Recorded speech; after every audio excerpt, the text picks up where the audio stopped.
નમસ્તે મિત્રો, જય માતાજી, બાપા સીતારામ, જય શ્રી કૃષ્ણ। ભજીયારે ખવાતી આપણે ખજૂર આંબલીની ચટણી બનાવવાની છે। તો 3 કિલા જેવી મેં અહીંયા ચટણી બનાવી છે। તમે આવી રીતે ચટણી બનાવજો, ભજીયા ખાવાની મજા આવી જાય। એકદમ ખાટી મીઠી ખજૂર આંબલીની ચટણી બનશે। તો કેવી રીતે બનાવી આ વિડીયોમાં આપણે જોશું। આપણે ખજૂર લીધો છે 500 ગ્રામ। બિયા વગરનો માર્કેટમાં મળી જાય 60 રૂપિયાનું 500 ગ્રામ ખજૂર આવે। તો 500 ગ્રામનું પેકેટ છે, 8-10 ગ્રામ ઓછું છે। અને આની અંદર આપણે 100 ગ્રામ જેવી આંબલી નાખશું। હું 500 ગ્રામ ખજૂરમાં 100 ગ્રામ આંબલી જ નાખું છું। વધારે ચટણી ખાટી નથી કરતો।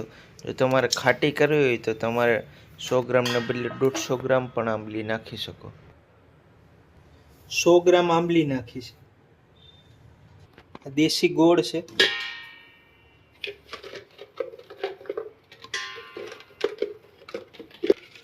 250 ગ્રામ ગોળ નાખી।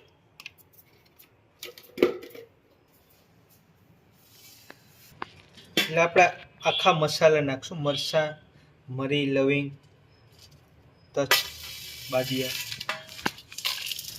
મસાલા આખા આપણે બાફવામાં નાખી દઈએ એટલે એનો ફ્લેવર ચટણીમાં મસ્ત પડી જાય।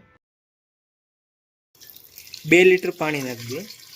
ચટણી બાફવામાં 2 લીટર પાણીથી વધારે પાણી નથી નાખવાનું। ચટણી બની ગયા પછી જો તમને જાડી લાગે તો પછી પાણી નાખી શકો। બાકી જો એકવાર પતલી પડી જાય તો પાછી ચટણી જાડી કરવામાં મુશ્કેલી પડશે। એટલે પહેલાં પાણી 2 લીટર જ નાખવાનું 500 ગ્રામ ખજૂરમાં। 2 લીટર પાણી નાખીએ।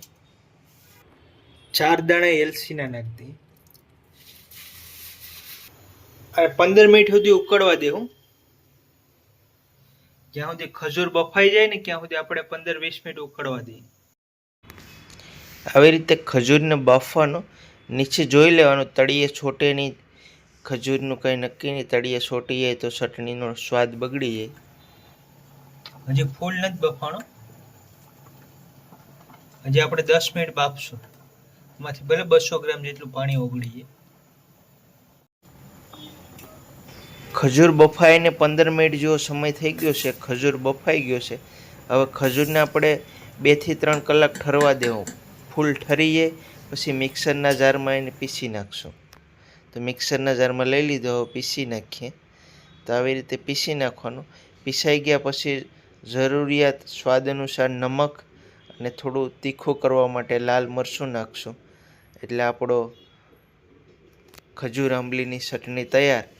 થોડું તમે ગરમ મસાલો, ધાણા જીરું પણ નાખી શકો। આપણે આખા મસાલા નાખ્યા એટલે હું ગરમ મસાલા નાખતો નથી। આખા મસાલાનો સ્વાદ આવી જાય છે।